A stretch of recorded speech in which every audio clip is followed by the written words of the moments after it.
total neglect of that by the government that has created all problems, serious problems for us.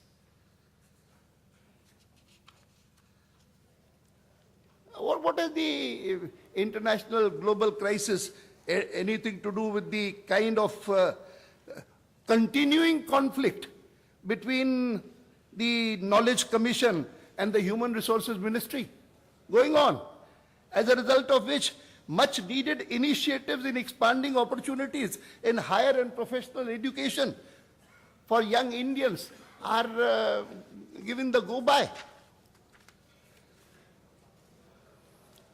This lack of attention to infrastructure development is particularly inexcusable because the UPA government had a very favorable economic and business climate when it assumed office, both domestically and globally. As I have said, the NDA government had left the economy in good shape.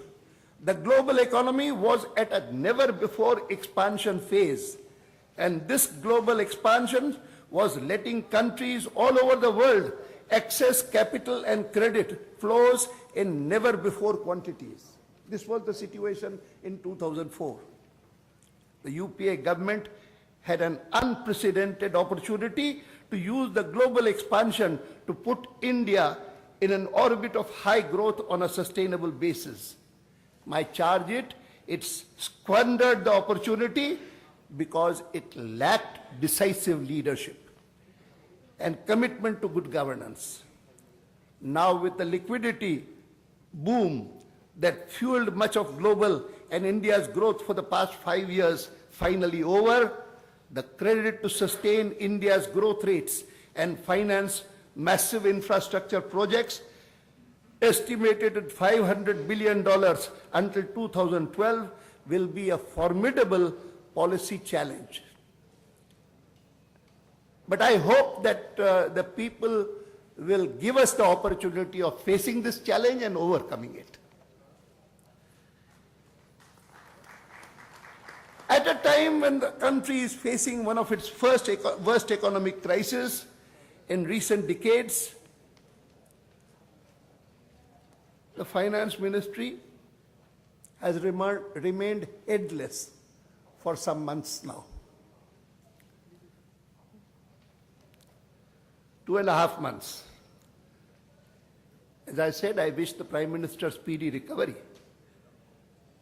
And Sri Pranab Mukherjee, I have admiration for him. I have known him for a long time. We were together in Parliament for many years.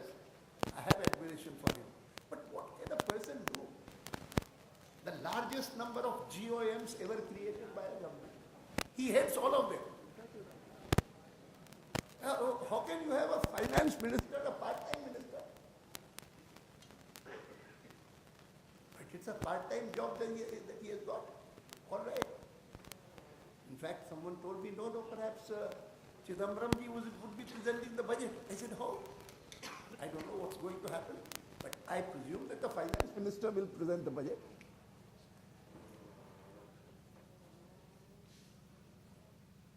I can only conclude that here is a government that is incapable of taking firm and timely decisions. I hope you agree with me that India deserves better. India does deserve better. And India deserves better on yet another count, apart from this question of taking decisions, which is the center of decision making. I was a journalist many years back. I was in Jaipur those days when two senior leaders of USSR came to visit India, Mr. Bulganin and Mr. Khrushchev. And as a journalist, I would try to put out the president's speech first. I was told no. Protocol and USSR, they are our guests. Here, Khrushchev must come first. You can't have Bulgarian coming first. I said, how? He is only the first secretary of the party. He is not in any way a government official. The president is here.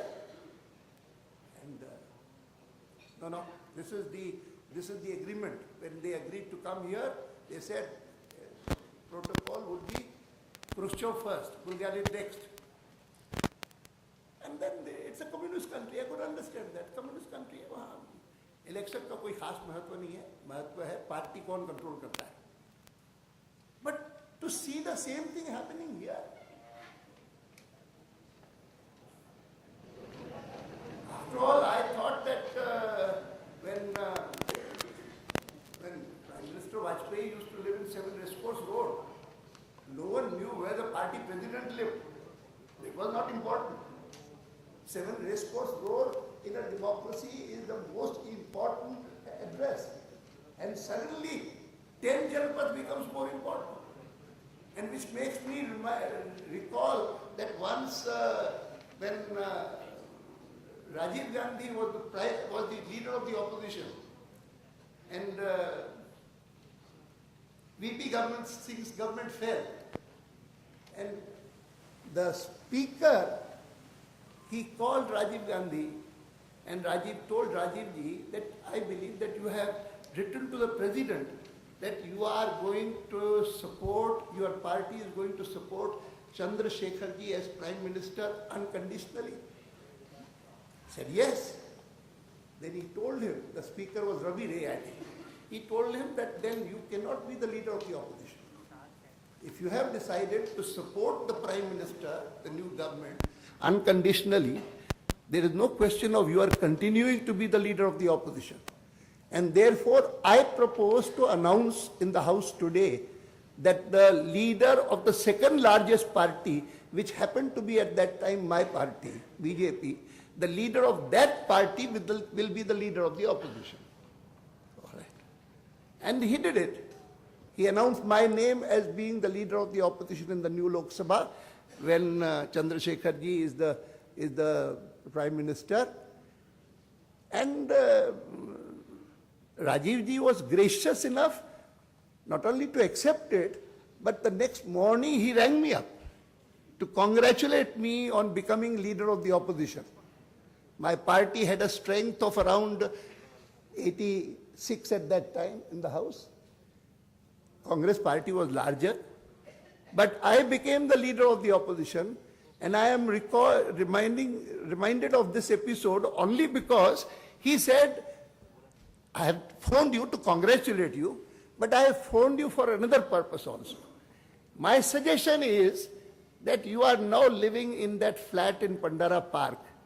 Why not shift to 10 Janpath? The place which I am occupying at the moment. But if you agree to shift here, I'll find another place for myself, and then I would like this particular residence to become the permanent residence of the leader of the opposition. Well, so far as I'm concerned, I thanked him for the offer, but I told him that I have not left this particular residence even when I was a cabinet minister in Morarji Bhai's government. I continued to stay put here. So thank you very much. But I did not know that 10 Janapath would become important in that manner.